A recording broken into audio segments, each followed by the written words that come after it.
여러분 안녕하세요. 조피터입니다. 반갑습니다.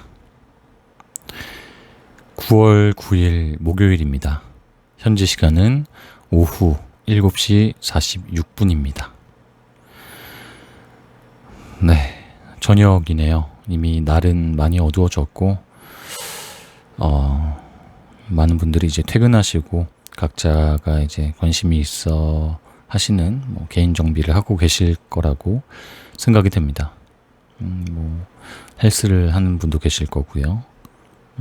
취미생활을, 게임, 이런 것도 하고 계실 수도 있겠고요. 책을 읽으실 수도 있겠고, 다양하게, 아니면 그냥 쉬고 계실 수도 있겠죠. 이렇게 다양하게 쉬고 계실 거라고 생각이 듭니다. 일을 현재 하고 있지 않은 저는요, 사실 오늘 친구를 만나서 낮술을 먹었습니다. 네. 1시에 만나서 낮술을 먹었습니다. 이게 백수의 특권이라고 할 수 있죠. 낮부터 술을 마시게 되면 뒤 시간 생각을 거의 안 할 수가 있죠. 굉장히 여유롭게 술을 마실 수가 있습니다. 굉장히 좋죠. 근데 많이 먹진 않았고, 많이 먹었으면 제가 오늘 녹음을 못 했겠죠. 아주 적당히 소주 각 한 병, 약간 안 되게, 그리고 502잔 이렇게 깔끔하게 술을 먹었습니다. 또 오랜만에 친구 만나서 이런저런 이야기 하니까 굉장히 재밌고요. 또 스트레스도 좀 풀리고 고민도 조금 해결되고 이런 시간이 있어서 굉장히 좋았습니다. 여러분들도 이제 조금 있으면 토요일, 일요일 주말이잖아요. 친한 친구분들 만나서 도란도란 이야기 나누시면서 스트레스도 푸시고 고민도 조금 해결하시고 이런 시간들 가지셨으면 좋겠습니다. 네. 데일 카네기 자기관리론 지금 5번째 시간입니다. 지금 절반이 약간 안 되게 읽었고요. 천천히 나아가고 있습니다. 오늘까지 읽으면 한 절반 정도, 절반 좀 안 되게 진도가 나갈 것 같은데요. 걱정을 해결하는 방법, 걱정과 관련된 이야기가 계속해서 나오고 있어요. 저도 걱정이 참 많은 스타일이고 스스로 사서 걱정하는 스타일이긴 한데 책 속의 내용이 제게 도움이 되는 부분도 있고 그렇지 않은 부분도 사실 있습니다. 너무 당연하게 느껴지는 부분도 있고요. 그래도 다시금 내가 좀 걱정을 조금이라도 줄일 수 있게끔 하려면 어떻게 해야 되는가 라는 부분에 있어서 또 도움이 될 수 있겠다라는 생각이 들었습니다. 여러분들께서도 함께 들으시면서 걱정을 관리하시는 데 있어서 조금이나마 도움이 되셨으면 참 좋겠다라는 생각입니다. 그렇다면 지금부터 데일 카네기 자기관리론 5번째 시간 가져가 보도록 하겠습니다.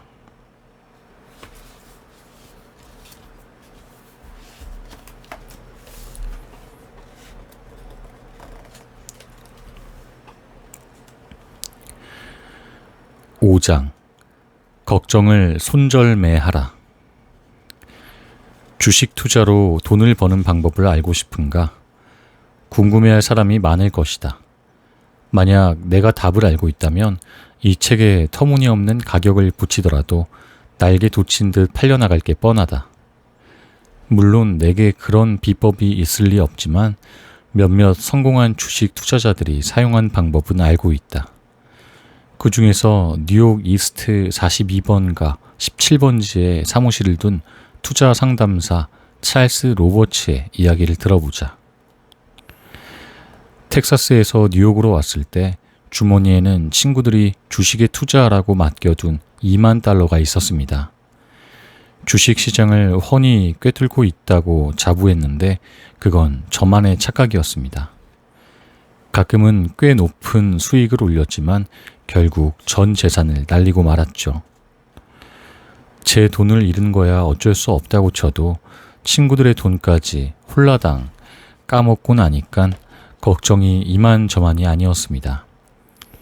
친구들이 감당할 수 있을 만한 손실이기는 했어요. 그러나 그 일로 그들의 얼굴을 보기조차 민망했습니다. 하지만 놀랍게도 친구들은 그리 개의치 않았고 도리어 상황을 낙관하고 있었습니다.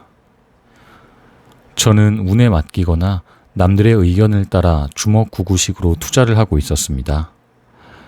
H.I. 필립스의 말처럼 그때그때 상황에 따라 즉흥적으로 투자해왔던 거예요. 제 실수에 대해 골똘히 생각해 보았습니다. 실패의 원인을 정확히 파악한 뒤에 다시 투자하리라 결심하고 가장 성공한 주식 투자가로 손꼽히는 버튼 캐슬즈를 찾아갔습니다. 그는 한 해도 수익을 올리지 못한 적이 없었습니다. 그런 실적은 우연이나 행운으로 거둘 수 없기에 나는 그에게서 배울 점이 많을 거라 믿었습니다. 그는 제가 그동안 어떻게 투자를 했는지 물은 뒤 주식 거래에서 가장 중요한 원칙을 이야기해 주었습니다. 저는 모든 거래에 손절매 주문을 겁니다. 예를 들어 어떤 주식을 한 주당 $50에 산다면 주가가 $45로 떨어졌을 때 손해를 감수하고 팔도록 주문을 걸어두는 것이죠. 예를 들어 주가가 매입가보다 5포인트 떨어지면 자동으로 매각되면서 손실폭을 제한한다는 말입니다. 주식 고수는 계속 말을 이었습니다. 애당초 주식을 잘 샀다면 주가는 아마 평균 10, 25, 심지어는 50포인트 올라서 수익을 얻겠죠. 그러니 손실폭을 5포인트로 묶어둔다면 전체 거래의 절반 정도에서 손해를 보더라도 결국은 큰 수익을 거둘 수 있지 않을까요? 저는 당장 그 원칙을 받아들였고 줄곧 실천해 왔습니다. 덕분에 저와 고객들은 수천 달러의 손실을 막을 수 있었습니다. 얼마 뒤 저는 주식 투자 외의 일에도 손절매 원칙이 통한다는 것을 깨달았습니다. 그래서 짜증이 나거나 걱정이 생길 때마다 적용해 봤습니다.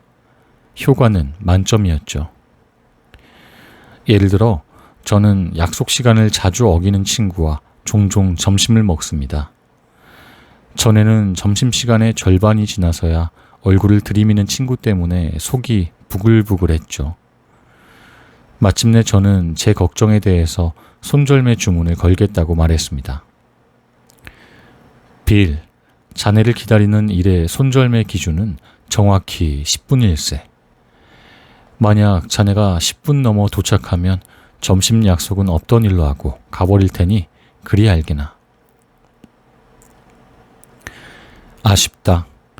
나도 몇 년 전에 성급하고 불같은 성격, 자기 합리화, 후회를 비롯해 온갖 정신적, 감정적 부담감에 대해 손절매를 했다라면 얼마나 좋았을까. 마음의 평화를 깨트리는 모든 상황을 파악하고 이런 식으로 조정했더라면 좋았을 텐데 말이다. 이봐, 데일 카네기. 지금 상황에서는 딱 요만큼만 신경 써도 돼. 더 이상은 필요 없다고. 하지만 적어도 한 가지 상황에서는 제대로 처신한 것 같아 다행이다. 당시에는 인생의 위기라고 여길 만큼 심각한 문제였다. 내 꿈과 미래에 대한 계획, 수년의 노고가 숲으로 돌아가는 것을 지켜볼 수밖에 없던 상황이었다. 자초지종은 이렇다. 30대 초반에 나는 소설가가 되기로 결심했다. 제2의 프랭크 노리스, 잭 런던, 토머스 하디가 되고 싶었다. 마음을 단단히 먹고 유럽에 가서 2년을 보냈다. 제1차 세계대전 이후 달러를 마구 찍어내던 시절인지라 생활비가 많이 들지 않았다. 그때 나름대로는 걸작을 썼는데 제목이 눈보라였다. 사실 작품의 운명과 잘 어울리는 제목이었다. 원고를 살펴본 출판사들의 반응이 다코다 평원에 몰아치는 눈보라처럼 냉담했기 때문이다. 저작권 대리인에게 내용도 형편없고 소설적으로는 재능도 없어 보인다는 말을 들었을 때는 심장이 멎는 것 같았다. 나는 정신이 나간 상태로 그의 사무실에서 나왔다. 그가 몽둥이로 내 머리를 후려 갈겼어도 그보다 멍하지는 않았을 것이다. 한마디로 망연자실한 상태였다. 내가 인생의 갈림길에 서 있으며 중요한 결정을 내려야만 한다는 사실을 깨달았다. 무엇을 해야 할까? 어느 길로 가야 하지? 제정신을 차리는 데만도 몇 주가 걸렸다. 당시 나는 걱정을 손절매하라는 말을 들어본 적도 없었다. 하지만 돌이켜보니 당시 내가 그렇게 했다는 것을 알 수 있다. 소설을 써보겠다고 낑낑거리며 보냈던 2년은 그 자체로도 가치가 있을 뿐만 아니라 소중한 경험이었다. 하지만 이제 앞으로 나아가기로 했다. 나는 성인 대상 수업을 개발하고 가르치는 일로 돌아왔다. 시간이 나면 전기를 비롯해 당신이 지금 읽고 있는 것과 같은 자기계발서를 쓰고 있다. 그때 내린 결정에 만족하느냐고 묻는다면 당연히 그렇다고 답할 수 있다. 사실은 길에서 춤이라도 추고 싶을 만큼 기쁘다. 그때 이후로는 하루도, 아니 단 한 시간도 토머스 하디처럼 위대한 소설가가 될 수 없다는 사실을 슬퍼한 적이 없다. 지금으로부터 100년 전 어느 날 월든 호수 인근 숲에서 부엉이가 울던 밤이다. 헨리 데이비드 소로는 직접 만든 잉크에 거위 깃털로 만든 펜을 적셔서 이렇게 썼다. 무언가에 매기는 값은 당장 혹은 결국에 그것과 바꾸어야 할 삶의 분량을 말하는 것이다. 풀어서 말하면 당신의 존재를 갉아먹는 어떤 일에 과도한 비용을 지불하는 것은 어리석은 짓이라고 할 수 있다. W.S. 길버트와 아서 설리번이 그렇게 했다. 두 사람은 흥겨운 음악과 노랫말을 만들었지만 즐겁게 사는 일에는 서툴렀다. 인내, 피나푸어, 미카도처럼 훌륭한 경가극으로 사람들을 즐겁게 하면서도 정작 자신들의 감정은 다스리지 못했다. 고작 카펫 가격 때문에 오랫동안 반목할 정도였으니 말이다. 둘은 극장을 하나 매입했고 설리번은 새 카펫을 주문했다. 그런데 청구서를 본 길버트가 대노했다. 이들의 싸움은 법정까지 이어졌고 둘은 죽을 때까지 서로 말을 섞지 않았다. 작업을 할 때는 설리번이 새로운 곡을 써서 길버트에게 우편으로 보냈고 길버트도 노랫말을 만들어 우편으로 보냈다.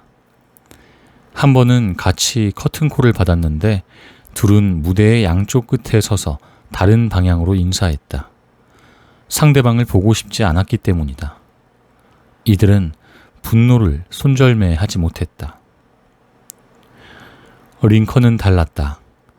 남북전쟁이 한창이던 어느 날 몇몇 친구들이 자신의 철천지 원수를 비난하자 그는 이렇게 말했다. 자네들은 그에게 나보다 더한 앙심을 품었군. 아니면 내가 가진 원한이 너무 적거나 말이야. 하지만 내 생각에는 다른 사람에게 앙심을 품어봐야 별 도움이 되지 않아.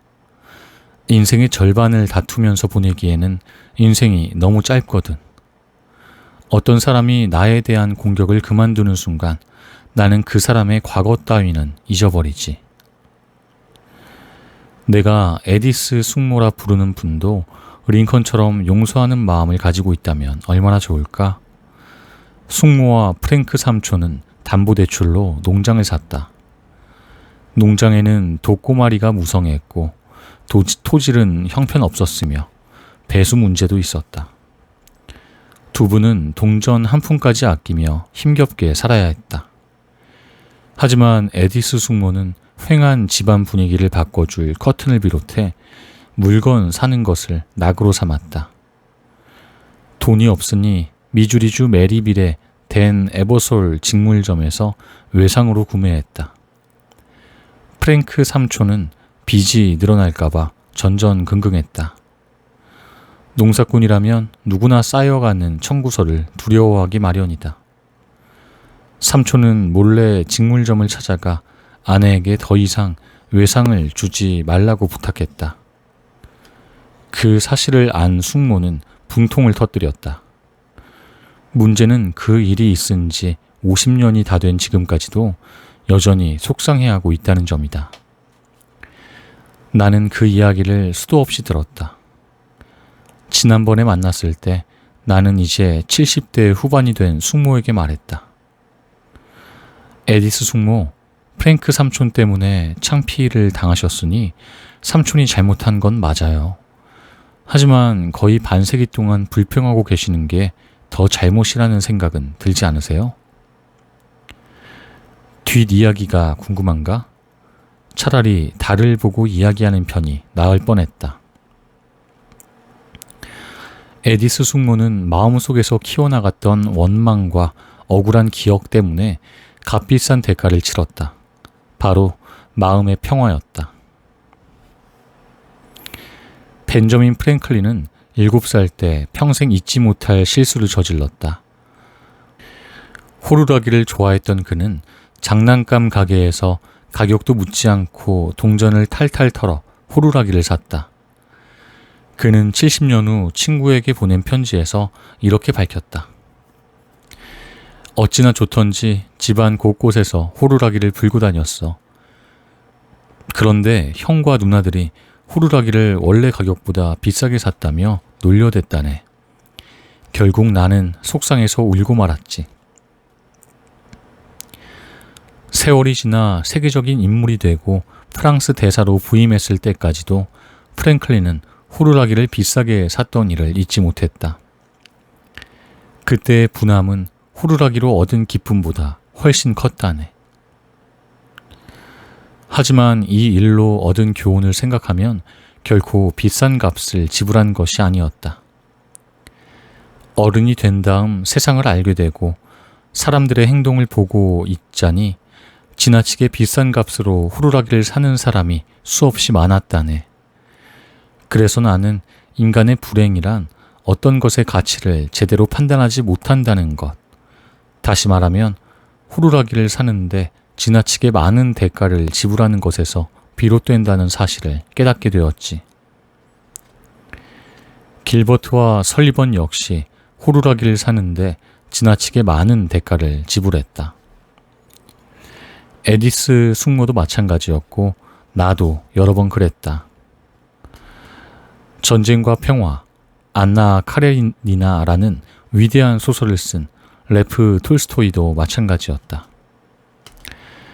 브리테니커 백과사전에 따르면 톨스토이는 생애 마지막 20년 동안 아마도 세상에서 가장 존경받는 사람이었다. 1890년에서 1910년까지 얼굴이라도 한 번 보고 목소리라도 듣고 옷깃이라도 만지고 싶은 사람들이 순례자처럼 그의 집으로 밀려들었다. 사람들은 그의 말이라면 신의 계시라도 되는 양 열심히 받아 적었다. 하지만 일상생활의 관점에서 보면 이른의 톨스토이는 7살 프랭클린보다도 분별력이 떨어졌다. 아예 없었다고 봐도 좋다. 톨스토이는 사랑하는 여성과 결혼했다. 행복한 두 사람은 나란히 무릎을 꿇고 앉아 이렇게 순수하고 아름다운 기쁨이 영원히 지속되길 기도했다. 하지만 톨스토이의 아내는 질투심이 많았다. 그래서 농사짓는 여성으로 변장하고 남편을 감시했으며 심지어는 숲속까지 따라가기도 했다. 결국 둘은 매섭게 싸웠다. 아내는 아이들에게마저 질투심을 느끼고 딸의 사진에 총을 쏘아 구멍을 냈다. 심지어 아편을 입에 물고 바닥을 뒹굴며 죽어버리겠다고 위협하기도 했다. 그러는 동안 아이들은 겁에 질려 방구석에 웅크리고 비명을 질렀다. 톨스토이는 어떻게 행동했을까? 그가 가구를 던져 박살낸 것에 대해서는 비난하고 싶지 않다. 당연히 화가 날 상황이었기 때문이다. 하지만 그는 훨씬 더 형편없는 짓을 했다. 비밀 일기를 쓴 것이다. 일기에는 아내를 비난하는 내용을 적었다. 그게 바로 그의 호루라기였다. 그는 후세의 사람들이 자신에게 면죄부를 주는 대신 아내를 비난하도록 만들고 싶어 했다. 그렇다면 그의 아내는 어떻게 반응했을까? 일기의 일부를 찢어서 불태웠다. 그러고는 자신도 일기를 쓰기 시작했는데 거기서는 톨스토이가 악당이었다. 심지어 누구의 잘못인가 라는 소설에서는 남편을 악마 같은 사람으로 자신은 순교자로 묘사했다. 두 사람은 자신들의 보금자리를 톨스토이의 표현처럼 정신병원으로 만들었다. 왜 이런 일이 일어났을까?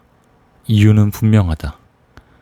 그 중 하나는 두 사람 모두 당신과 나 같은 사람에게 좋은 인상을 남기고픈 욕망이 강했기 때문이다.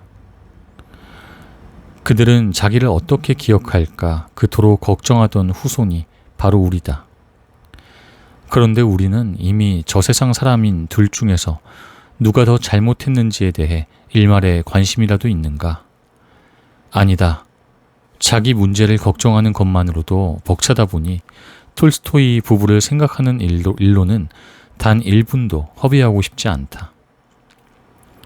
그렇다면 이 불행한 두 사람은 자신들의 호루라기에 얼마나 커다란 대가를 치르는 셈인가? 이들은 사실상 지옥에서 50년을 함께 살았다. 단지 서로에게 그만둡시다 라고 말할 만큼의 분별력이 없었기 때문이다. 둘 다 이 문제에 대해서는 당장 손절매를 합시다. 우리는 쓸데없는 일로 삶을 허비하고 있어요.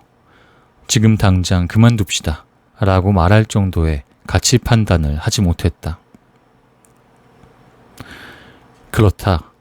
진정한 마음의 평화를 얻는 비결은 올바른 가치 판단이라고 믿는다. 그리고 우리의 삶이라는 관점에서 어떤 것이 가치가 있는지를 기준으로 삼는다면 걱정의 절반이 즉시 사라지리라고 생각한다. 따라서 걱정이 당신을 망치기 전에 떨쳐내고 싶다면 다음 내용을 마음에 새기라. 걱정하는 습관을 없애는 법 5. 살면서 좋지 않은 일에 더 많은 비용을 지불하게 될지도 모른다는 기분이 들 때 잠시 멈추고 자신에게 3가지 질문을 해보라. 1. 내가 걱정하는 일이 나에게 정말 중요한 일인가? 2. 어느 시점에서 나는 이 걱정을 손절매하고 잊어야 할까? 3. 이 호루라기를 사기 위해서 내가 지불해야 할 대가는 정확히 얼마인가?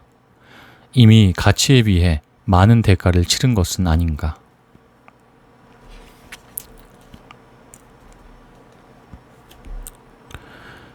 6장. 톱밥을 다시 켜지 말라. 이 글을 쓰면서 창밖을 보니 정원에 공룡 발자국이 보인다. 셰일층에 남겨진 화석으로 예일대학교 피바디 박물관에서 샀다. 큐레이터는 내게 보낸 편지에서 이 발자국이 1억 8천만 년 전에 형성된 것이라고 전해주었다. 아무리 모자란 사람이라 해도 1억 8천만 년 전으로 거슬러 올라가 발자국을 바꿔보겠다는 망상은 하지 않을 것이다. 180초 전으로 돌아가서 그때 일어난 일을 바꿀 수 없으니 큰일이라고 걱정하는 것은 얼마나 어리석은 짓이겠는가. 그런데 우리 중 많은 사람이 그렇게 하고 있다. 우리는 180초 전에 일어난 일에 결과를 바꾸는 무언가를 할 수 있지만 그때 일어난 일 자체를 바꿀 수는 없다. 과거를 건설적인 방향으로 만들 수 있는 방법은 단 하나뿐이다. 잘못을 침착하게 분석하고 교훈을 얻은 다음 잊어버리는 것이다. 나는 이 말이 진실임을 안다. 그런데 언제나 그렇게 할 수 있는 용기와 지혜가 내게 있을까? 질문에 대한 답으로 몇 년 전에 겪었던 놀라운 경험을 나누고자 한다. 단 한 푼의 수익도 내지 못한 채 30만 달러가 눈앞에서 사라지는 마법을 목격한 일이다. 나는 대규모 성인 교육기관을 만들어 여러 도시에 지사를 열고 운영과 홍보에 돈을 아끼지 않았다. 강의만으로도 바빴던 터라 재정에 신경을 쓰지 못했고 돌볼 시간도 없었다. 이런 일에 경험이 부족했던 나머지 재정을 총괄할 유능한 관리자를 둘 생각조차 하지 못했다. 결국 한 해가 지난 다음에야 정신이 번쩍 들었다. 엄청난 수입을 거두었지만 수익은 한 푼도 견디지 못했기 때문이다. 그때 나는 두 가지를 했었어야만 했다. 하나는 흑인 과학자 조지 워싱턴 카버가 은행의 부도로 평생 저축했던 4만 달러를 잃고 나서 보여준 분별력 있는 행동이다. 누군가 그에게 은행이 망했다는 사실을 아느냐고 묻자 카버는 그렇게 들었습니다 라고 말한 다음 아무런 동요 없이 가르치는 일에 몰두했다. 그는 자신의 경제적 손실을 머릿속에서 완전히 지우고 다시는 언급조차 하지 않았다. 내가 했어야 할 두 번째 행동은 실수를 분석하고 마음에 새길 교훈을 얻는 것이다. 하지만 어리석게도 나는 둘 다 하지 않았다. 대신 걱정의 소용돌이에 빠져버렸다. 몇 달 동안은 제정신이 아니었다. 날마다 잠을 설치고 살도 많이 빠졌다. 끔찍한 실수를 겪은 다음에도 이전과 다름없는 방식으로 일했고 그 결과 규모는 조금 작지만 똑같은 실수를 다시 저질렀다. 내가 어리석었다는 사실을 인정하려니 부끄러운 마음이 든다. 하지만 나는 오래전부터 20명에게 해야 할 일을 가르치는 일은 어렵지 않지만 그중 한 명이라도 가르침을 실천에 옮기도록 만드는 일은 어렵다라는 사실을 알고 있다. 내가 뉴욕 조지 워싱턴 고등학교의 브랜드 와인 선생님에게 배웠더라면 얼마나 좋았을까. 뉴욕 브롱크스 우디 크레스트가 939번지에 사는 알렌 손더스는 위생학 교사였던 브랜드 와인이 인생에서 가장 소중한 교훈을 가르쳐 주었다고 말했다. 저는 10대 때부터 걱정이 많았어요. 실수를 저지르면 마음을 줄이고 안절부절 못했습니다. 시험지를 제출한 뒤에는 낙제를 하지는 않을까 걱정하느라 잠을 설치곤 했죠. 내가 한 일을 돌이켜보면서 그렇게 하지 말고 이렇게 했더라면 좋았을 텐데 하며 자책하고 했던 말들을 떠올리면서 이렇게 말하는 편이 낫지 않았을까 하며 후회했습니다. 어느 날 아침 우리 반은 수업을 듣기 위해 과학 실험실로 갔습니다. 브랜드 와인 선생님은 책상 모서리에 우유병 하나를 세워두셨습니다. 우유가 위생학 수업과 무슨 관계가 있는지 궁금했죠. 그런데 갑자기 선생님이 자리에서 벌떡 일어나 우유병을 싱크대에 던져 깨트린 다음 이렇게 소리치시는 겁니다. 엎질러진 우유 때문에 울지 마라. 선생님은 우리를 싱크대 주변으로 불렀습니다. 잘 봐둬라. 너희들이 이 교훈을 평생 기억하길 바란다. 우유는 이미 없어졌어. 보다시피 하수구로 흘러가 버렸지. 아무리 난리법석을 떨어봤자 한 방울도 돌아오지 않아.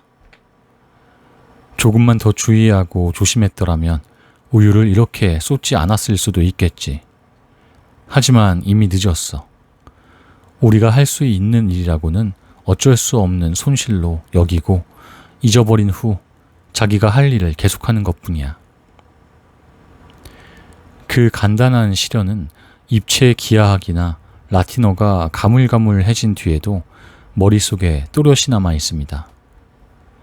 고등학교 4년 동안 배웠던 모든 것을 통틀어 가장 유용하고 실용적인 교훈을 얻었죠. 할 수만 있다면 우유를 엎지르지 말아야 하지만 이미 엎질러 하수구로 흘러갔다면 아예 잊어버리라. 몇몇 독자들은 엎질러진 우유 때문에 울지 마라처럼 캐캐묵은 격언을 가지고 이렇게 호들갑이냐면서 코웃음을 칠지도 모르겠다. 나도 이 말이 흔해 빠지고 진부하며 상투적인 격언임을 안다. 아마 당신은 1000번 넘게 들어봤을 것이다. 하지만 이 진부한 격언에 모든 시대의 지혜가 응축되어 있다는 사실 또한 알고 있다. 이 격언은 인간이라는 종족의 치열한 경험에서 우러나와 수없이 많은 세대를 거치며 전해진 것이다. 인류 역사에서 위대하다고 평가받는 학자들이 걱정에 대해 쓴 글을 모조리 읽는다 해도 다리에 도달하기 전까지는 다리를 어떻게 건널까 생각하지 마라. 엎질러진 우유 때문에 울지 마라와 같이 진부하지만 근본적이고 심오한 문장은 찾아보기 어려울 것이다. 이 격언을 우습게 여기지 않고 삶에 적용할 수만 있다면 당신은 이 책을 읽지 않아도 아무런 문제가 없다고 말할 수 있다.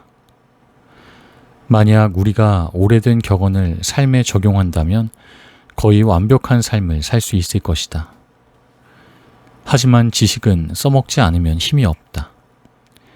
이 책의 목적은 당신에게 새로운 사실을 알려주는 것이 아니다. 이미 알고 있는 것을 상기시키고 정강이를 걷어찬 후 아는 것을 삶에 적용해보라고 권유하기 위해 이 책을 썼다. 나는 오랜 진리를 새롭고 선명하게 말하는 재능을 가진 사람들을 존경한다. 고 프레드 풀러세드가 그 중 하나다. 그가 필라델피아 불러틴이라는 잡지의 편집장으로 일할 때 대학 졸업반 대상의 강연에서 이렇게 물은 적이 있다. 여러분 중 톱으로 나무를 켜본 사람은 손을 들어보세요. 대부분이 손을 들었다. 그는 다시 물었다. 그러면 톱밥을 켜본 사람은 있나요? 아무도 손을 들지 않았다. 셰드는 이렇게 말했다. 물론 톱밥을 톱으로 켤 수는 없죠. 이미 톱질은 끝났으니까요. 과거도 마찬가지입니다. 이미 지나고 끝나버린 일들을 걱정하는 것은 톱밥을 다시 켜려는 것과 마찬가지입니다. 야구계의 원로인 코니 맥이 81세였을 때 나는 그에게 경기에서 진 것 때문에 걱정해 본 적이 있느냐고 물었다. 그는 이렇게 답했다. 아, 물론입니다. 예전에는 그랬죠. 하지만 이미 오래전부터 그런 멍청한 짓은 하지 않아요.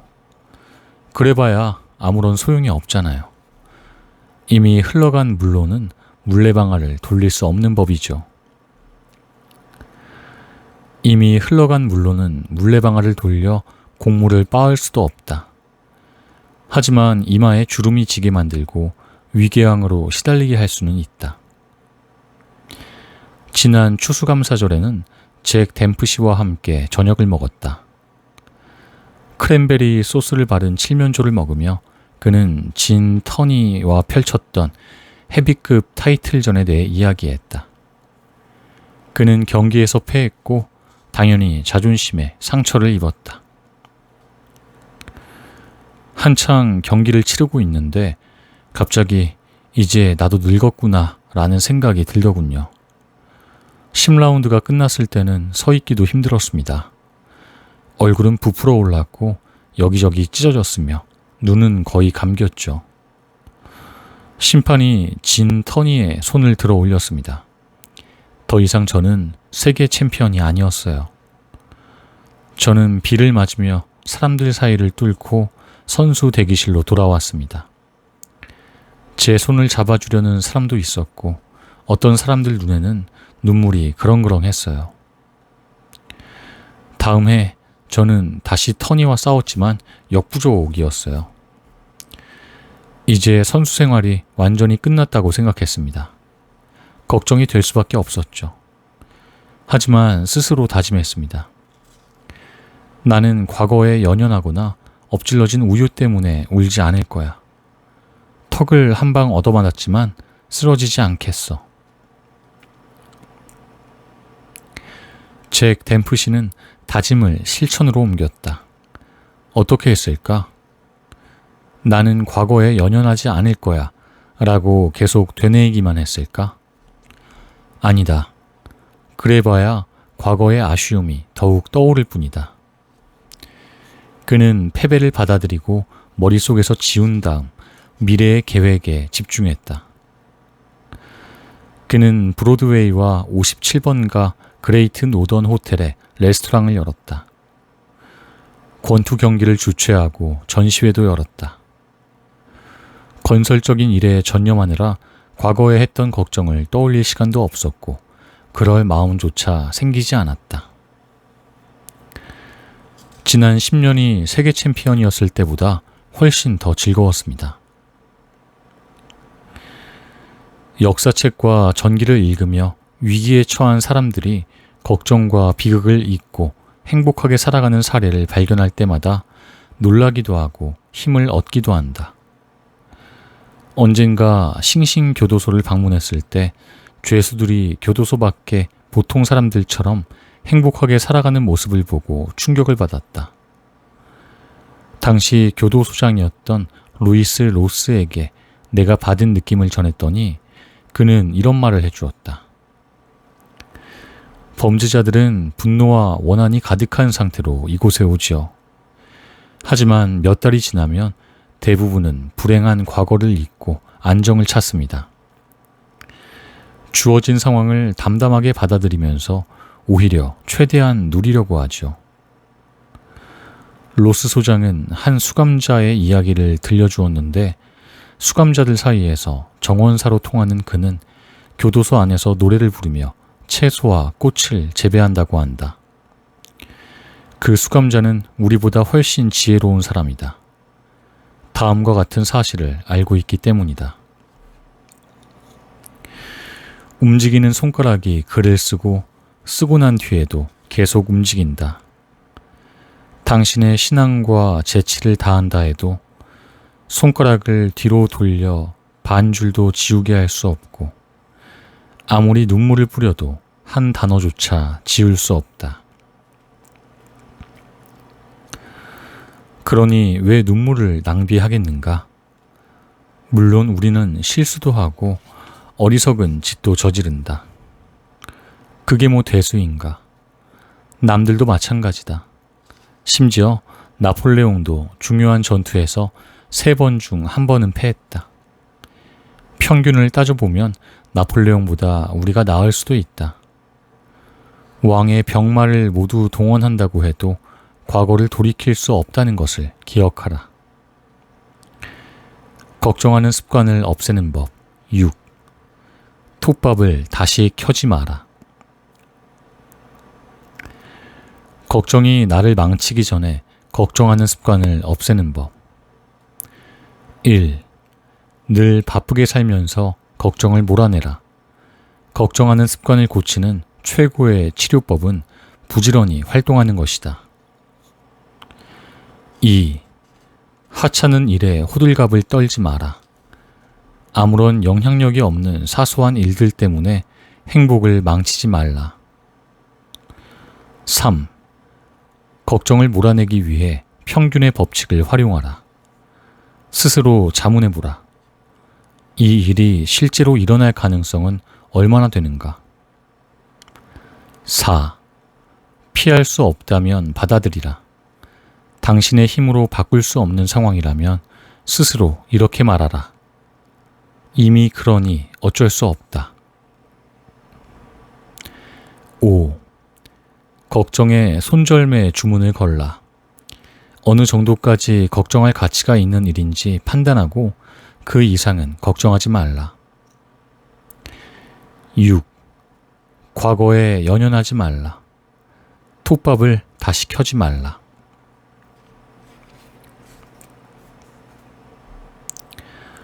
4부.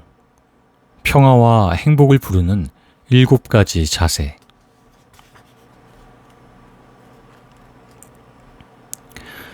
1장 삶을 바꿔줄 한 문장. 몇 년 전 출연했던 라디오 프로그램에서 이런 질문을 받았다. 지금까지 배운 것 중에서 가장 중요한 교훈이 무엇입니까? 어렵지 않은 질문이다. 나는 생각이 중요하다는 것을 배웠다. 만약 내가 당신이 무슨 생각을 하는지 안다면 당신이 어떤 사람인지도 알 수 있을 것이다. 우리의 생각이 우리를 만든다. 우리의 마음가짐은 운명을 결정하는 가장 중요한 요소다. 에머슨은 사람이 하루 종일 생각하는 것, 그것이 바로 그 사람이다 라고 말했다. 그것 말고 사람을 어떻게 규정할 수나 있겠는가? 당신이나 내가 해결해야 할 가장 큰 문제, 사실 거의 유일한 문제는 올바른 생각을 선택하는 것이라고 자신 있게 말할 수 있다. 그럴 수만 있다면 이미 우리는 모든 문제가 해결되는 길 위에 서 있는 셈이다. 로마 제국을 통치했던 위대한 철학자 마르쿠스 아우렐리우스는 이것을 한 문장으로 정리했다. 우리의 운명을 결정할 그 문장은 바로 이것이다. 우리의 삶은 우리의 생각대로 만들어진다. 그렇다. 행복한 생각을 하면 행복해진다. 불행한 생각을 하면 불행해진다. 두렵다고 생각하면 두려워질 것이고, 아프다고 생각하면 병이 들 것이다. 할 수 없다고 생각하면 분명 실패할 것이다. 자기 연민에 빠져 허우적거리면 모든 사람에게 외면당할 것이다. 미국의 노먼 빈센트 필 목사는 말했다. 당신이 생각하는 자신의 모습은 실제와 다르다. 당신의 생각이 바로 당신이다. 모든 문제를 낙관적으로 바라보라고 말하는 것은 아니다. 안타깝게도 삶이란 소설처럼 단순하지 않다. 다만 부정적인 태도보다는 긍정적인 태도를 가져야 한다고 생각한다. 문제에 대해 관심을 가져야 하는 것은 맞지만 걱정해서는 안 된다. 그렇다면 관심과 걱정의 차이는 무엇일까? 나는 교통이 혼잡한 뉴욕의 길거리를 건널 때마다 내 행동에 관심을 갖지만 걱정을 하지는 않는다. 관심은 문제가 무엇인지 깨닫고 침착하게 대처하기 위해 조치를 취하는 것이다. 반면에 걱정은 쓸데없이 쳇바퀴를, 그것도 미친 듯이 도는 것이다. 생각이 많은 사람이라면 심각한 문제에 부딪혀도 고개를 꼿꼿이 세우고 옷깃에는 카네이션을 꽂은 채로 걸어 다닐 수 있다. 로웰 토머스가 바로 그런 사람이다. 그가 제1차 세계대전에 알렌비 로렌스 전투를 그린 유명한 영화를 발표했을 때 나는 그와 함께한 적이 있다. 토머스와 동료들은 여러 전투 장면을 찍었다. 그 중에서도 아라비아의 로렌스와 그가 이끄는 군대의 화려한 모습을 찍은 사진, 그리고 알렌비의 팔레스타인 정복 장면은 백미로 꼽힌다. 팔레스타인의 알렌비, 그리고 아라비아의 로렌스와 함께 라는 제목으로 개최했던 토크쇼는 런던에서 전 세계로 뻗어나가며 선풍적인 인기를 끌었다. 토머스가 코벤트 가든 로열 오페라 하우스에서 모험담을 들려주며 전시를 계속할 수 있도록 런던 오페라 시즌이 6주나 연기될 정도였다. 그는 런던에서 세상을 깜짝 놀라게 만든 뒤에도 많은 나라를 순회하며 커다란 성과를 얻었다. 그 후에는 2년 동안 인도와 아프가니스탄에서 머물며 사람들의 삶을 필름에 담았다. 그러나 믿을 수 없는 불운이 계속되면서 일어날 수 없다고 믿었던 일이 벌어졌다. 그가 파산하여 무일푼 상태로 전락한 것이다. 당시에 나는 그와 함께했다. 싸구려 레스토랑에서 형편없는 음식을 목구멍으로 넘기던 일이 아직도 기억난다. 만약 저명한 예술가 제임스 맥비가 돈을 빌려주지 않았다면 그것마저도 먹을 수 없었을 것이다. 이제 이야기의 본론으로 들어가 보자. 로엘 토머스는 엄청난 빚에 시달리고 하는 일마다 끔찍한 실패를 한 다음에도 그런 상황에 대해서 생각만 했을 뿐 걱정하지는 않았다. 그는 자기가 시련에 굴복한다면 채권자들을 비롯한 모두에게 쓸모없는 존재가 되리라는 사실을 알고 있었다. 그래서 아침마다 꽃을 한 송이 사서 옷깃에 꽂고는 고개를 높이 들고 경쾌한 걸음으로 옥스퍼드 거리를 춤추듯 걸어 다녔다. 그는 긍정적이고 당당하게 생각했으며 겨우 몇 번의 실패로 자신의 삶이 망가지도록 방치하지 않았다. 그에게 패배란 인생이라는 게임에서 와신 상담의 기회였다. 다시 최고의 자리에 오르기 위해 당연히 거쳐야 할 중요한 훈련으로 여긴 것이다. 생각은 육체적인 능력에도 믿기 힘든 영향을 미친다. 영국의 저명한 정신의학자 J.A. 헤드필드는 힘의 심리학에서 놀라운 예를 제시한다. 그는 정신적 암시가 근력에 미치는 효과를 실험했다. 세 사람에게 세 가지 조건에서 각각 있는 힘껏 악력계를 쥐게 하는 것이었다. 일반적인 조건에서 3명의 평균 악력은 45kg이었다.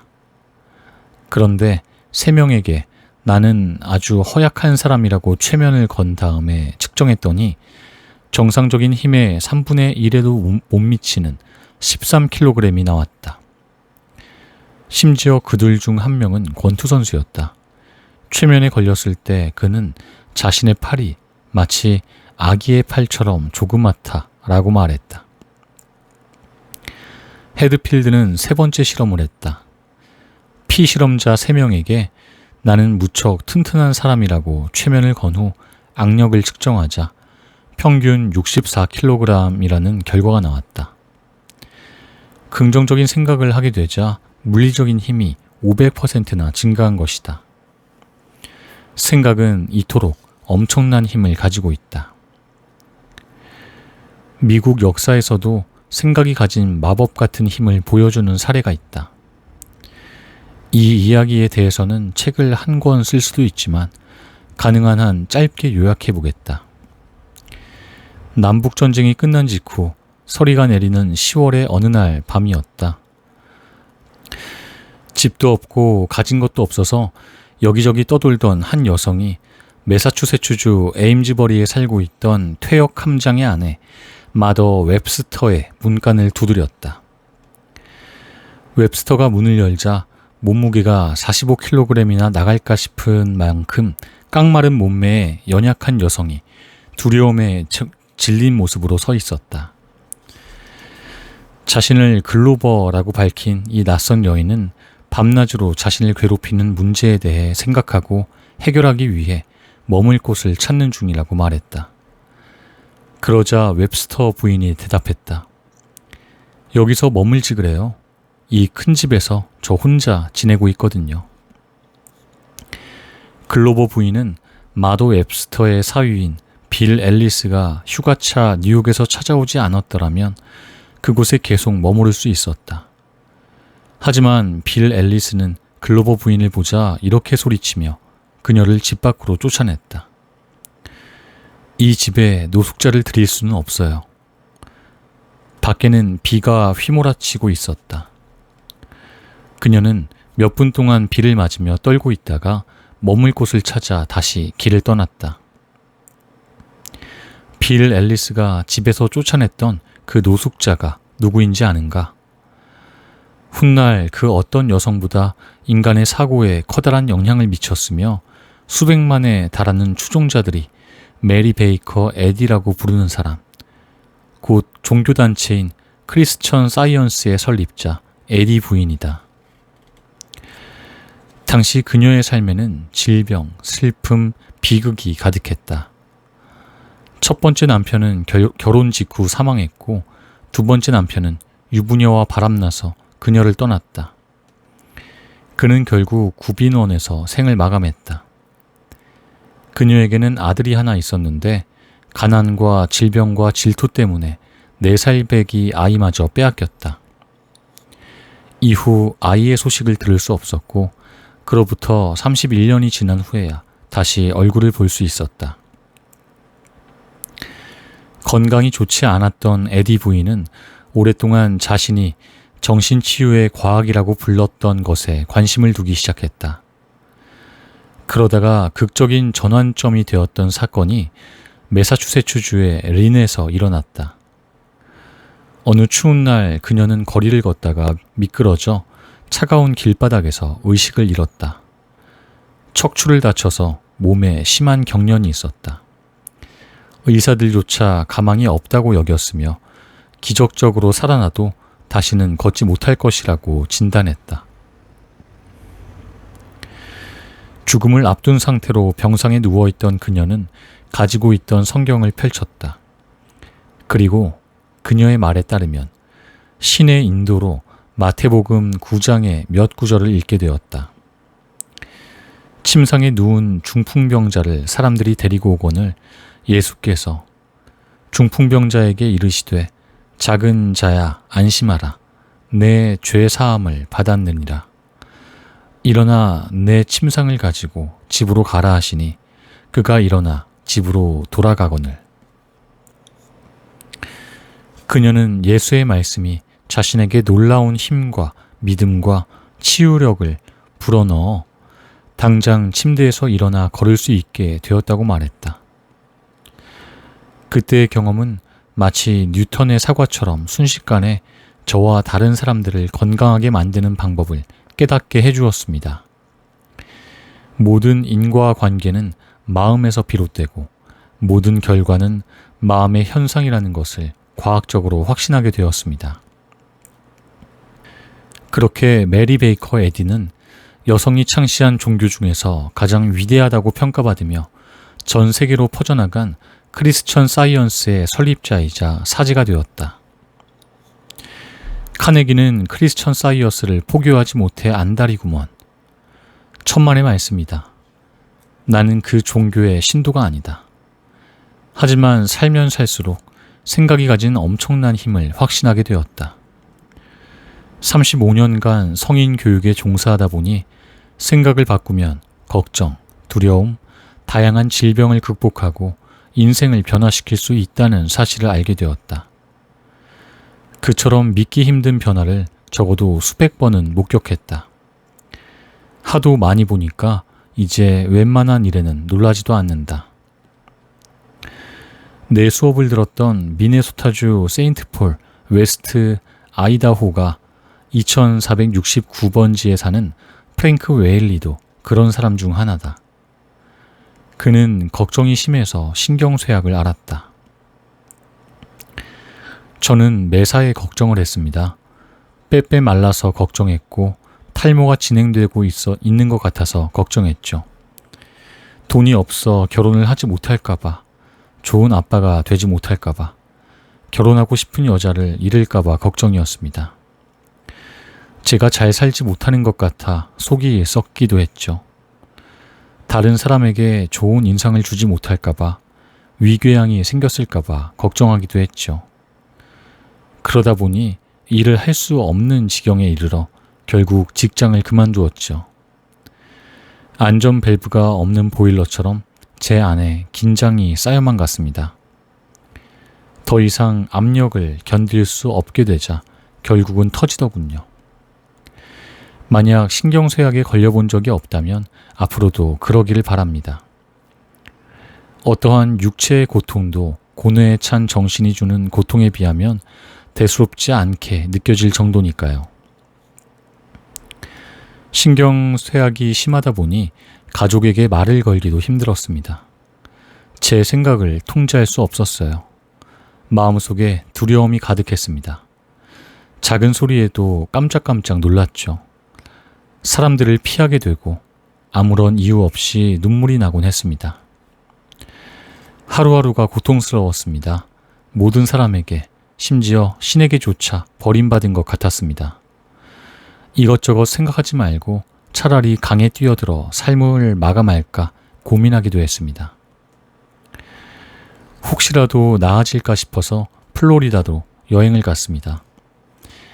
기차에 막 오르려는데 아버지가 제게 편지를 건네주면서 플로리다에 도착하기 전까지는 잊지 말라고 하시더군요. 당시 플로리다는 여행 성수기였습니다. 호텔을 잡을 수 없어서 차고에 붙은 방 하나를 얻었습니다. 마이애미의 부정기 화물선에서 일자리를 구해보려고 했지만 뜻대로 되지 않았어요.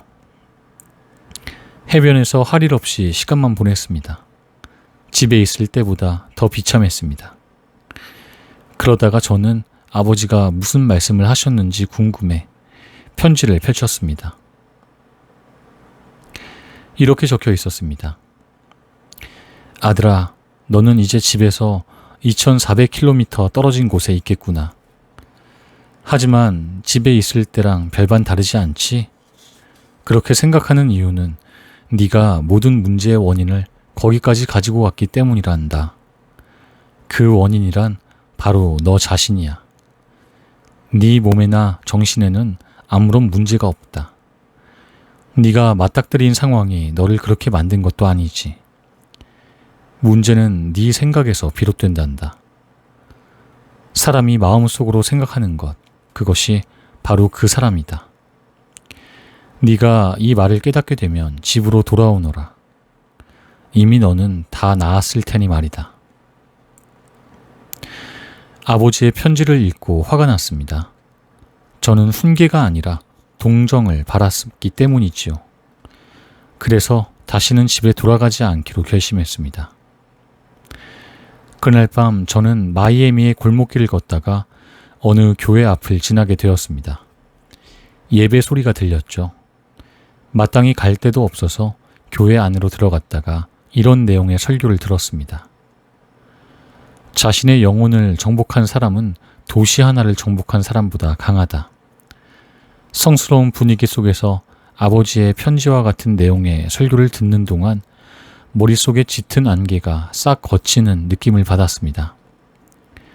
저는 처음으로 명확하고 지혜롭게 생각할 수 있었습니다. 그동안 제가 얼마나 바보처럼 굴었는지 깨달았고 자신을 있는 그대로 바라보며 충격을 받았습니다. 저는 세상과 그 속에 사는 모든 사람을 바꾸고 싶어 했습니다. 사실은 내 마음속 카메라 렌즈의 초점을 바꿨어야 했는데 말이죠. 다음날 아침 저는 짐을 싸서 집으로 향했습니다. 그 다음 주에는 복직을 했습니다.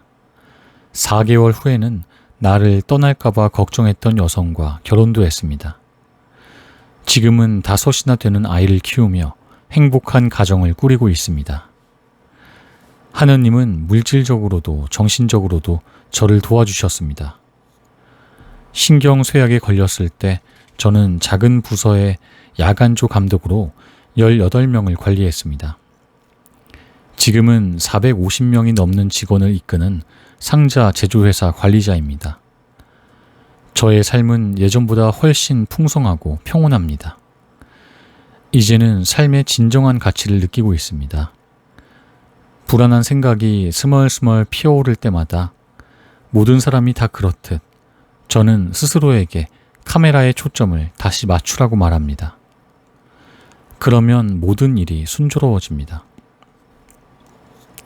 솔직히 말하면 신경쇠약에 걸렸던 것이 다행이라고 여겨질 정도입니다. 생각이 정신과 몸에 어떤 영향을 주는지 깨달았으니까요. 이제는 저를 망치는 쪽이 아니라 도움이 되는 쪽으로 생각할 수 있습니다. 모든 고통의 원인은 외적 상황이 아니라 상황에 대한 생각이라는 아버지의 말씀이 옳았습니다. 그 사실을 이해하자마자 신경쇠약에서 벗어날 수 있었고 다시는 재발하지 않았으니까요.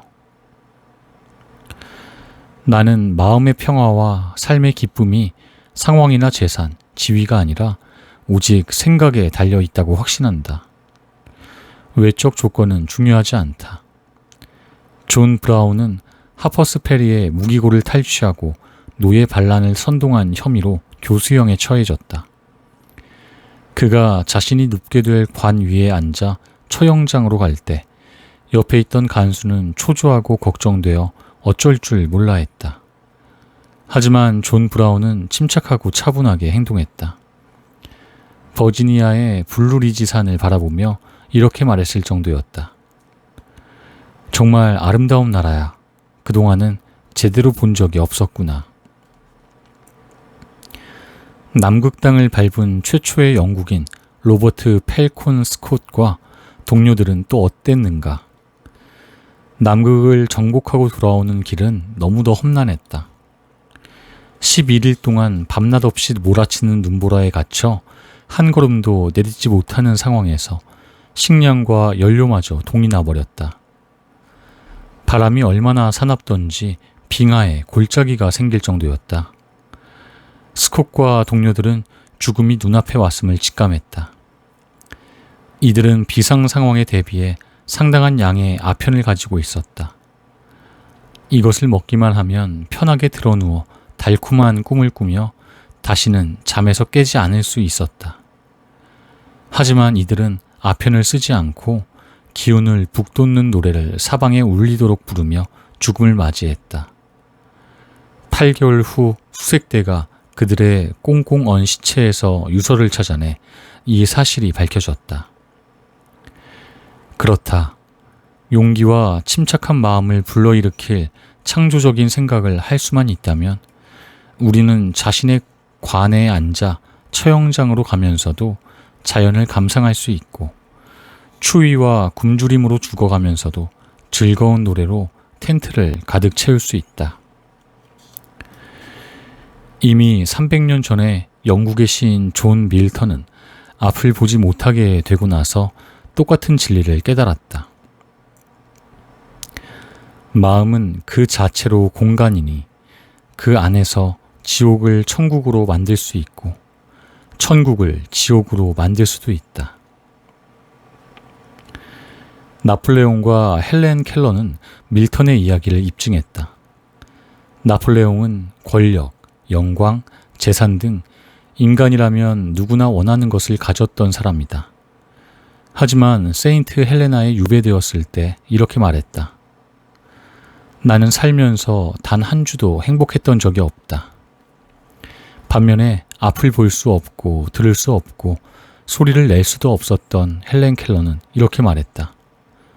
삶은 참 아름답습니다. 내가 50여 년을 살아오며 배운 게 있다면 당신에게 평화를 가져다 줄 수 있는 것은 당신 자신밖에 없다라는 사실이다. 이 말은 사실 에머슨이 자기 신뢰라는 글의 마지막 부분에서 한 말을 그대로 옮긴 것뿐이다. 정치적 승리, 임대료 인상, 질병 완쾌, 돌아온 친구 등 외적인 일 때문에 기분이 좋아질 수 있다. 앞으로 좋은 날이 이어질 것이라고 기대할 수도 있다. 하지만 전적으로 믿지는 마라. 그렇지 않을 수도 있으니 말이다. 자신에게 평화를 가져다 주는 것은 자신밖에 없다. 위대한 스토아학파 철학자였던 에픽테토스는 몸의 종양과 종기를 제거하는 것보다 마음속에 잘못된 생각을 없애는 데 관심을 두어야 한다고 경고했다. 현대의학은 무려 1900년 전에 에픽테토스가 한 말을 뒷받침한다.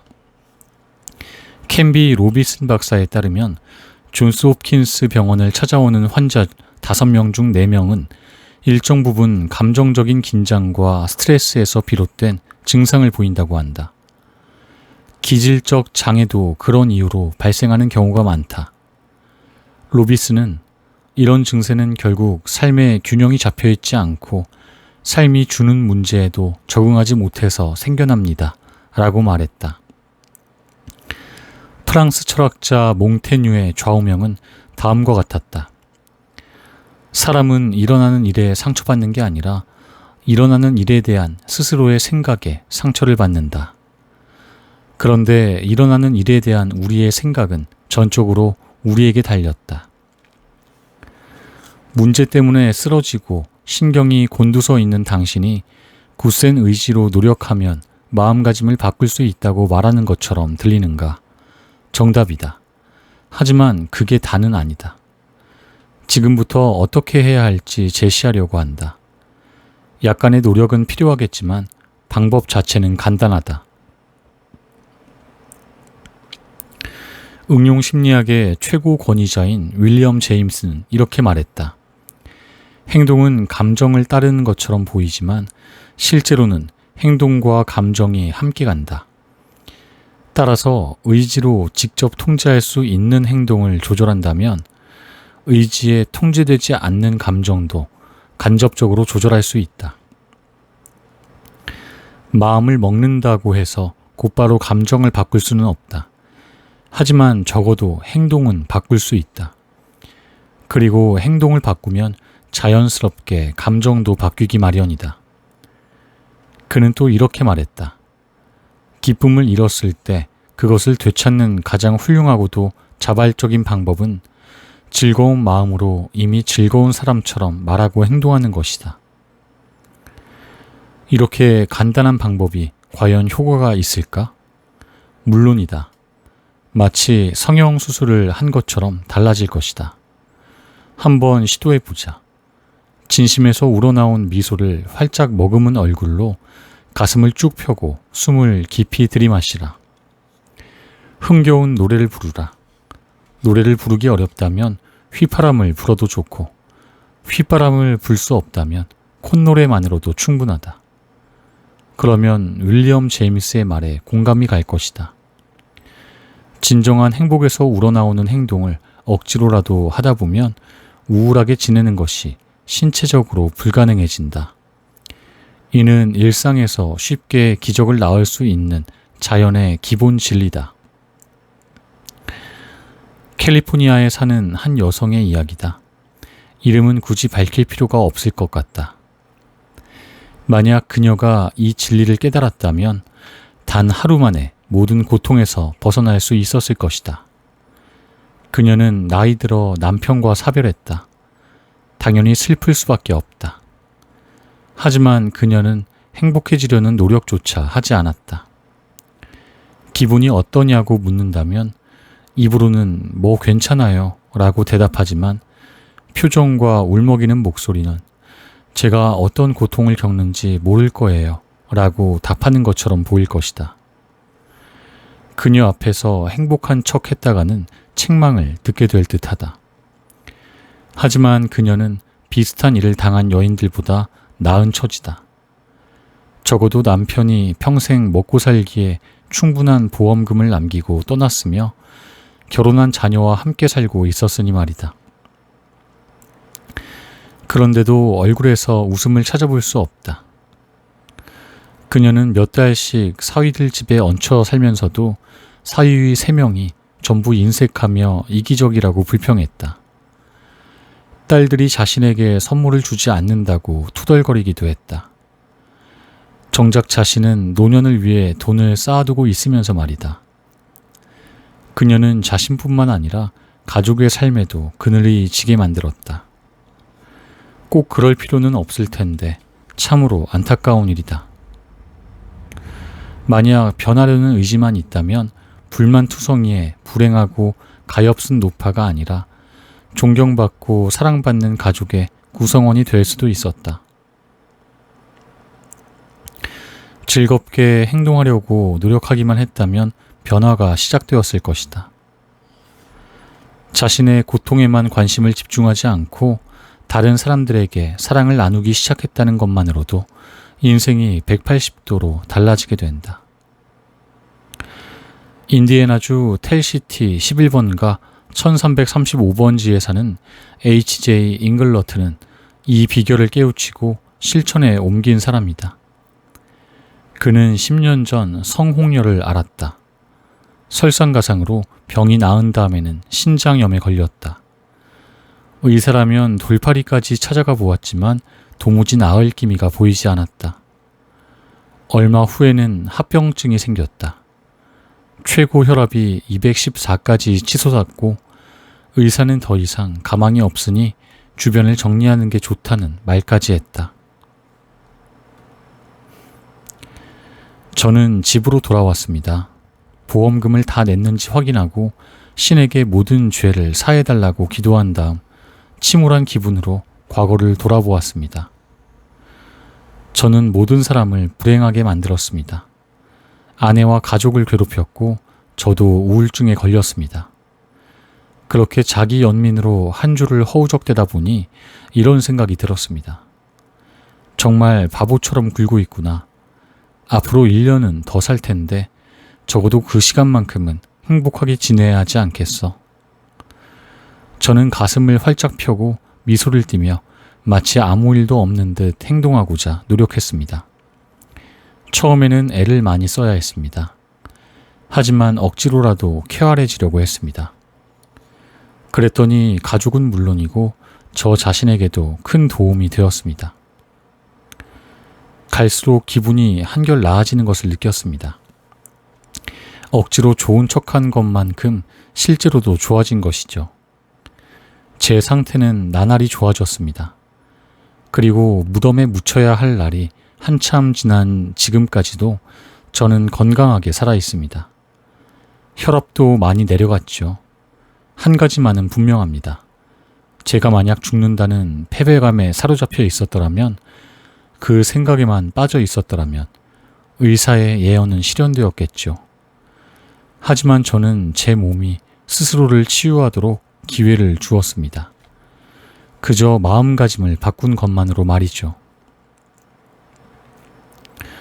한 가지만 물어보겠다. 즐거운 척 행동하고 건강과 용기를 북돋는 긍정적인 생각을 갖는 것만으로도 생명까지 구할 수 있는데, 잠시라도 사소한 걱정과 슬픔을 참고 견딜 만한 이유가 있을까? 즐거운 척 행동만 해도 행복해질 수 있는데 도대체 왜 자신과 주변 사람들을 불행하고 우울하게 만들어야 할까? 몇 년 전 내 삶에 큰 영향을 준 소책자를 읽었다. 제임스 레인 알렌의 위대한 생각의 힘이었다. 이 책에서 인상적인 내용을 소개한다. 주변의 사물과 사람에 대한 생각을 바꾸면 사물과 사람도 바뀐다는 것을 알아챌 것이다. 생각을 뜯어 고치면 삶의 물질적 조건이 놀랍도록 빠르게 변한다. 사람은 자신이 원하는 무언가를 끌어당기는 것이 아니라 자기 자신을 끌어당긴다. 우리의 목적에 구체적인 형상을 부여하는 신성은 우리 안에 있다. 바로 자기 자신이다. 인간이 성취하는 모든 것은 생각의 직접적인 결과물이다. 생각을 높게 펼치는 사람은 일어나 정복하고 성취할 수 있다. 그러나 생각을 좁게 가지면 약하고 비참하며 절망적인 상태에 머무를 것이다. 창세기에 따르면 창조주는 인간에게 세상을 다스릴 권한을 부여했다. 엄청난 선물이다. 하지만 나는 그런 특권에는 티끌만큼의 관심도 없다. 내가 원하는 것은 오직 자신을 지배하는 것뿐이다. 생각을 지배하고 두려움을 지배하고 마음과 영혼을 지배하고 싶다. 놀랍게도 행동을 통제하기만 하면 그것이 반응을 통제하면서 내가 원할 때마다 이러한 지배력을 손쉽게 얻을 수 있다. 그러니 윌리엄 제임스의 말을 가슴에 새기자. 우리가 악이라 부르는 것은 악으로 고통받는 사람들이 용기를 내어 악에 대한 두려움과 싸우겠다고 태세를 전환하는 순간 기운을 북돋는 선으로 바뀐다. 우리의 행복을 위해 싸우자. 즐겁고 건설적인 생각을 불어넣는 프로그램을 만들어 날마다 실천하면서 행복을 위해 싸우자. 이 프로그램의 이름은 오늘 하루만은 이다. 이 프로그램이 많은 사람에게 용기를 준다는 사실을 알고 나서 나는 수백 장을 복사해 무료로 나누어 주었다. 지금은 고인이 된 시빌 패트리지가 36년 전에 쓴 글이다. 당신과 내가 이대로 따르기만 한다면 걱정의 대부분을 떨쳐버릴 수 있다. 그리고 우리 삶에서 프랑스 사람들이 삶의 기쁨이라고 부르는 영역이 엄청나게 늘어날 것이다. 오늘 하루만은 1. 오늘 하루만은 행복하게 지낼 것이다. 대부분의 사람은 마음먹은 만큼만 행복하다라는 에이브러햄 링컨의 말은 사실이다. 행복은 우리 안에서만 나온다. 환경의 문제가 아니다. 2. 오늘 하루만은 주어진 상황에 적응하고 내가 바라는 것에 나를 맞추려 들지 않겠다. 나는 가족, 일, 행운을 있는 그대로 받아들이고 거기에 나 자신을 맞추겠다. 3. 오늘 하루만은 몸을 잘 돌보겠다. 운동을 하고 정성껏 돌보고 영양을 충분히 공급하고 학대하거나 무시하지도 않음으로써 내 몸을 내 마음대로 움직일 수 있는 완벽한 기계로 만들겠다. 4. 오늘 하루만은 정신을 단련하겠다. 유용한 것을 배우며 정신적으로 나태해지지 않겠다. 집중해서 생각하고 의미를 파악하고자 노력해야만 이해할 수 있는 글을 읽겠다. 5. 오늘 하루만은 3가지를 하면서 영혼을 단련하겠다. 다른 사람에게 몰래 친절을 베풀 것이다. 또한 윌리엄 제임스가 제안했던 대로 원치 않는 일을 적어도 2가지는 할 것이다. 6. 오늘 하루만은 유쾌한 사람이 되겠다. 최대한 밝은 표정을 짓고 가능한 한 어울리는 옷을 입고 부드럽게 이야기하고 예의 바르게 행동하고 칭찬을 아끼지 않고 비판은 전혀 하지 않고 어떤 일에도 흠을 잡지 않으며 어떤 사람도 통제하거나 흉고하려 들지 않겠다. 7. 오늘 하루만은 삶의 모든 문제를 당장 해결하려 들지 않고 내게 주어진 하루를 열심히 살아가는 데만 집중하겠다. 평생 한다면 끔찍한 일도 12시간 동안이라면 할 수 있다. 8. 오늘 하루만은 프로그램대로 살겠다. 매 시간 해야 할 일을 미리 적어두겠다. 철저하게 따르지는 못할지라도 계획은 세우겠다. 적어도 서두름과 우유부단이라는 2가지 병폐는 없앨 수 있다. 9.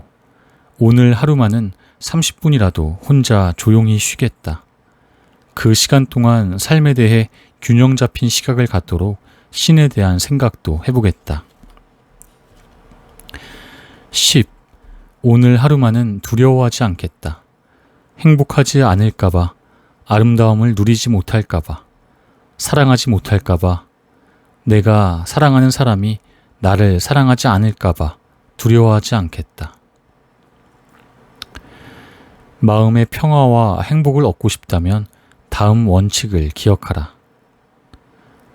평화와 행복을 부르는 법 1. 즐겁게 생각하고 행동하라. 그러면 즐거워질 것이다.